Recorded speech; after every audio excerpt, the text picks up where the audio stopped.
This video is brought to you by the UBC Molecular Mechatronics Laboratory. Learn more about us at mm.ece.ubc.ca. Hello everyone.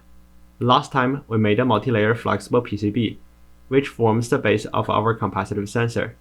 In this video, I will be showing you the processes we use to form a stretchable conductive material, suspended in a skin-like polymer gel, which forms the top plate of our capacitive sensor.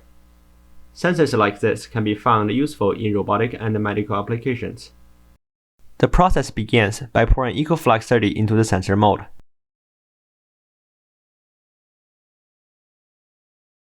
The EcoFlux 30 is flattened and a specially shaped conductive trace is placed into the mold with the pillars.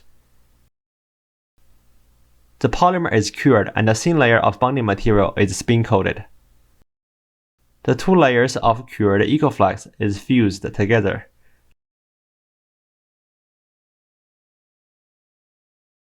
A layer of bonding material is spin-coated onto the flexible PCB. The flexible PCB is fused together with the polymer component and the sensor is complete. Now, let's see how this is done in the lab. First, clean the sensor mold and make sure that there are no EcoFlux residues from the previous fabrication. Spray the mold with quick release for easier release after the EcoFlux is cured. Snap the mold together. Prepare 2 sheets of parafilm. This will be the carrier of our electrodes. Place the laser-cutted mask over the parafilm. The unmasked area will become our electrode. Use the alignment rods to secure the laser-cutted mask in place. It is time to make the electrodes. Pour 100 mg of carbon black into a vial. Check in the mixer room. We have to activate the mixer by checking in at the control terminal. The system is super user-friendly and it does not take too many attempts. Just wait. 2,000 years later. Okay, here we go. Use your fob to activate the machine and select Check-in Mixer. Use the dedicated carbon black scale to weigh out 0.45 gram of EcoFlux 30 Part A and Part B. So we have a 10% carbon black mixture by weight. First, wrap the vial using a paper towel and secure it into the mixing container in the following order. Place the container into the mixer. Press Start. The user setting should be 3 minutes at 2000 RPM and another 2 minutes at 2200 RPM. Remove the vial and don't forget to check out the mixer and yourself. Now, apply the carbon EcoFlux 30 mixture to the parafilm carrier. Peel off the mask after the mixture is evenly applied. Carefully place tape over the electrode leads so it will not bond to the EcoFlux during the molding process. Now, mix 7 grams of EcoFlux Part A and 7 grams of EcoFlux Part B.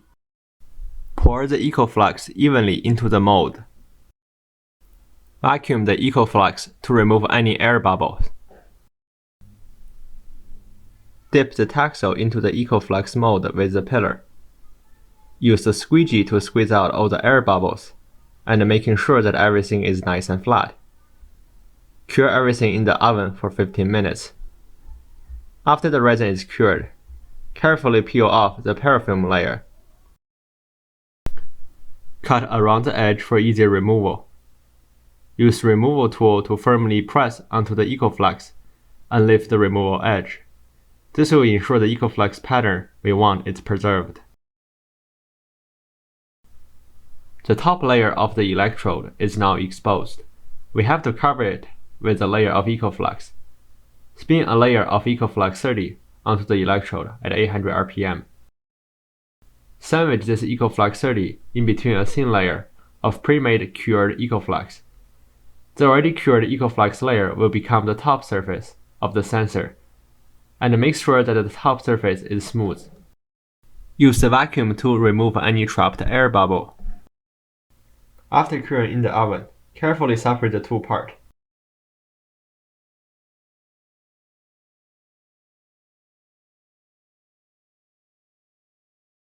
To ensure that the flexible PCB stays flat, we place the PCB board underneath at the backing plate. A layer of 3M adhesive is placed onto the PCB to ensure that the flexible sensor will adhere to the PCB at all times. Test fit to ensure everything fits nicely. In order to attach the flexible PCB to the EcoFlex sensor, we spin a layer of EcoFlex 35 onto the flexible PCB at 800 RPM. Fit the EcoFlex sensor onto the flexible PCB. This part needs to be done really fast because the EcoFlex 35 cures within minutes. Remove the sensor from the mold. Here is the finished result. Carefully cut free the electrodes using a craft knife. Fill the crimp with carbon black EcoFlex mixture.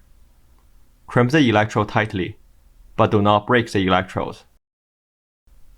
EcoFlex in the crimp need to be cured in the oven. Carefully align the FPC connector to the flexible sensor. Use a glass slide and a clip to secure the FPC connector in place.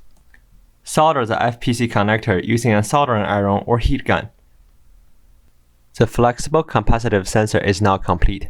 Special thanks to Victor Michel for developing and helping me documenting his fabrication techniques. I hope you have enjoyed our video and learned something useful. Thank you for watching.